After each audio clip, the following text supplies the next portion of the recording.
बड़े करें, ज़ाहिर है। अच्छा, डॉक्टर साहब ज़रा एक और मुझे ज़रा आगे चलते हैं। इस्लामाबाद हाई कोर्ट में कल मरियम नवाज़ के केस की समाअत है। गुज़श्ता समाअत पर काफ़ी अहम पेशरफ्त हुई थी।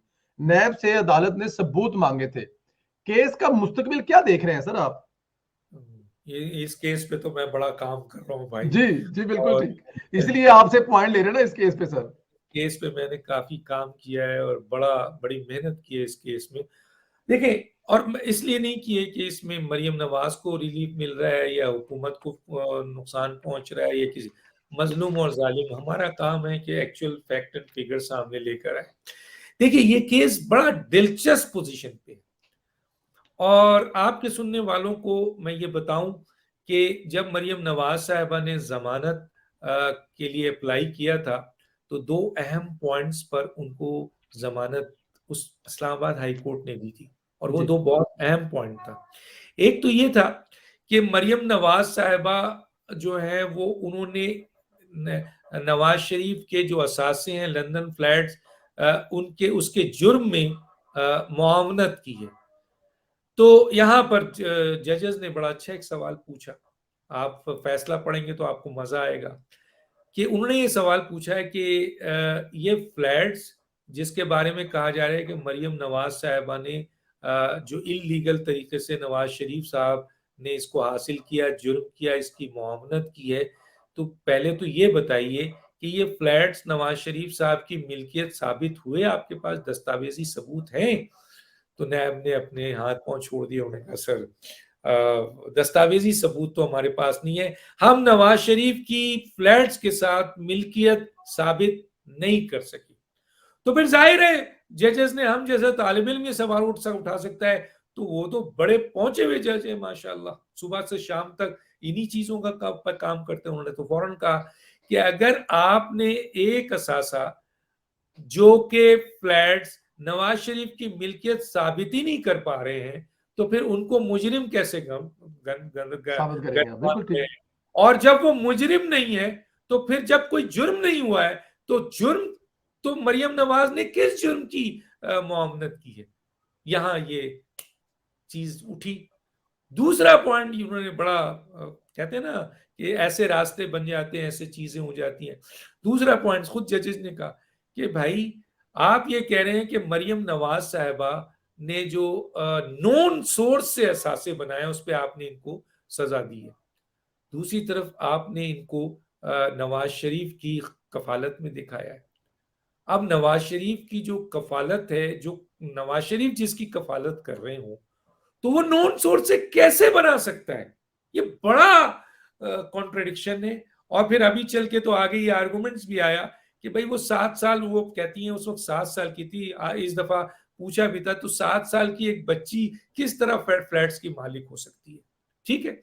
तो कहने का मतलब है ये दो पॉइंट्स पे जमानत मिली, बहुत ही स्ट्रॉन्ग सवाल उठाया था। और देखिए, मैं यहाँ पे बताऊं कि उस जमानत के वक्त नैब ने ये एक्सेप्ट किया था कि जनाब उनके पास कोई ऐसा डॉक्यूमेंट्स नहीं है जिससे साबित हो कि नवाज शरीफ साहब की ये मिल्कियत है या मरियम नवाज साहिबा की ये मिल्कियत है, मा सवाए उस फाइनेंशियल एक एजेंसी के लेटर के, जो एक फाइनेंशियल एजेंसी ने लेटर लिखा था कि ये बेनिफिशियल ओनर है, या नेस्कोल और वो जो ऑर्गेनाइजेशन थी। अब ये तो जमानत हो गई, जजेस समझ गए और जज ने उड़ा के फेंक दिया। अब तो बड़ी जबरदस्त डेवलपमेंट हुई। ये जो आखिरी इरफान कादिर साहब ने आर्गुमेंट्स किया, उसके बाद जज ने जो 24 तारीख को चीज मांगी है, वो कहते हैं कि आपने जिस बुनियाद पर इस केस को खड़ा किया है वो एक फाइनेंशियल एजेंसी का लेटर है बिल्कुल ठीक। मरियम नवाज के खिलाफ। तो इस फाइनेंशियल एजेंसी के लेटर के ऊपर आप मरियम नवाज को कहते हैं कि ये मुजरिम है। जजेस ने उस फाइनेंशियल एजेंसी के लेटर को उसकी औकात याद दिला दी। जजेस ने यह कहा कि इस फाइनेंशियल एजेंसी के लेटर की हैसियत हमारे कानून शहादत में जीरो है, पाकिस्तान में उसकी अहमियत जीरो है, हमें अपने कानून शहादत को देखना है। हो सकता है ये लेटर यूके के लिए अहमियत हो, लेकिन पाकिस्तान में जहां हम अपने कानून शहादत को देखते हैं, उसके लिहाज से ये एक एजेंसी का जो लेटर है ये जीरो है। हमें आप प्रोवाइड करें, फौरी तौर पर इस साबित करें, दस्तावेजी सबूत, डॉक्यूमेंट्री सबूत के मरियम नवाज साहिबा बेनिफिशियल ओनर हैं और नवाज शरीफ साहब उसके ओनर हैं, और ये आप नेक्स्ट हियरिंग पे इसको दें। नैब ने कहा कि जनाब हमें 2 हफ्ते दीजिए, उन्होंने कहा नो, हम आपको 1 हफ्ते देते हैं। नैब वहां से 1 हफ्ता लेके चली गई। एक बात यहां फिर कोट कर दूं, ऑलरेडी जो दस्तावेजात जजेस मांग रहे हैं जमानत के वक्त, नैब रिकॉर्ड पे है कि वो ये इकरार कर चुकी है कि हम नवाज शरीफ की उस फ्लैट के साथ मिल्कियत साबित नहीं कर सके, तो दस्तावेजात ही नहीं है। बहरहाल अब देखना यह है कि 24 तारीख को वो दस्तावेजात लाते हैं या नहीं लाते हैं, और उम्मीद की जा रही है, बड़े बड़े एक्सपर्ट ये कह रहे हैं कि 24 तारीख इस लिहाज से इंपॉर्टेंट है कि नैब दस्तावेजात लाएगी तो फिर केस आगे चलेगा, वरना ये केस क्लोज नजर आ रहा है।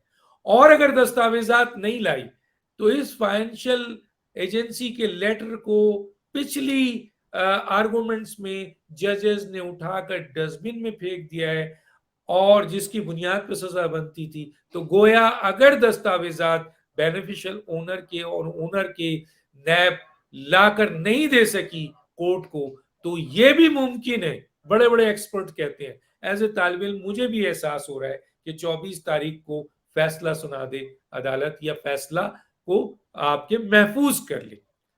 अब एक और न्यू डेवलपमेंट हो गई है, वो डेवलपमेंट ये हो गई है कि 24 तारीख को एक मैंने खबर सुनी 2 टीवी में, उन्होंने कहा कि जी 24 तारीख को मरियम नवाज साहिबा जो है वो बहुत अहम केस है, और मरियम नवाज साहिबा ने अर्जेंट का यानी आपके मुलतवी करने की दरखास्त कर दी है।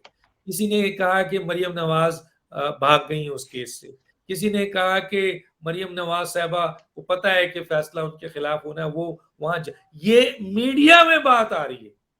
हालांकि हकीकत क्या है, आज मैंने व्लॉग भी किया उस पर, हकीकत क्या है, ट्वीट भी आपने भी किया है। हकीकत क्या है?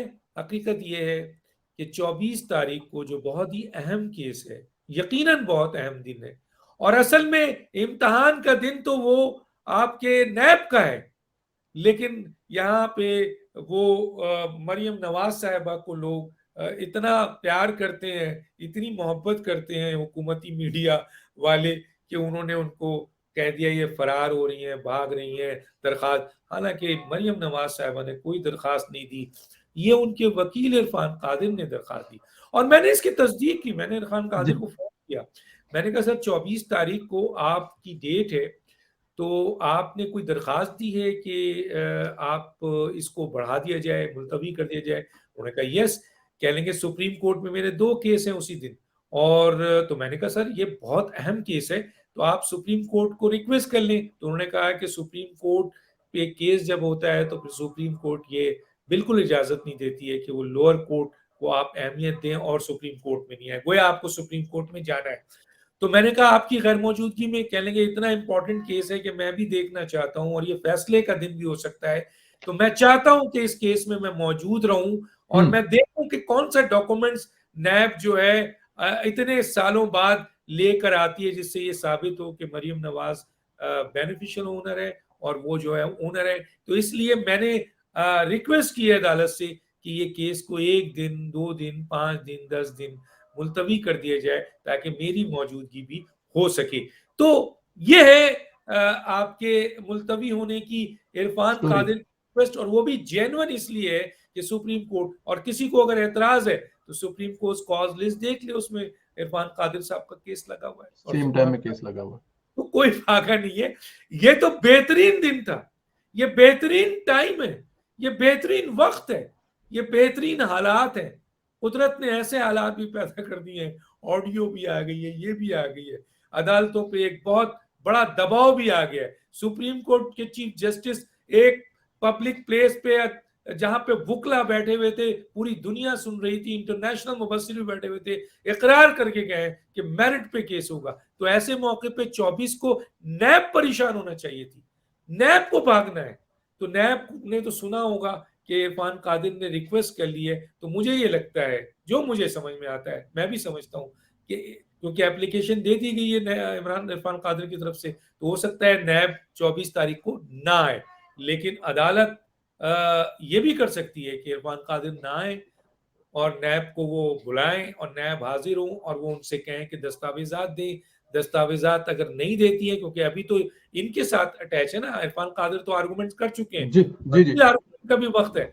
ये क्या होगा कि अगर नैब दस्तावेजात पेश कर देती है तो फिर तो ये चीज आगे चलेगी, और नहीं करती है तो इस पोजीशन पे कल का दिन है कि कल चाहे अदालत अगर चाहे दस्तावेजात नहीं पेश करते हैं तो इस केस को इस तरीके से क्लोज करती है कि मरियम नवाज साहिबा को इक्विट करती है या फैसला महफूज करती है, या मरियम नवाज साहब को कहते हैं कि तुम्हारी छुट्टी है जी, तुम जाओ जाके इलेक्शन लड़ो, या फिर फैसला महफूज करते हैं। बिल्कुल ठीक है जी, नॉर्मल रूटीन जो है वो फैसले में वो, लेकिन मरियम नवाज साहबा जो है वो इस्लामाबाद पहुंच चुकी हैं, ये बात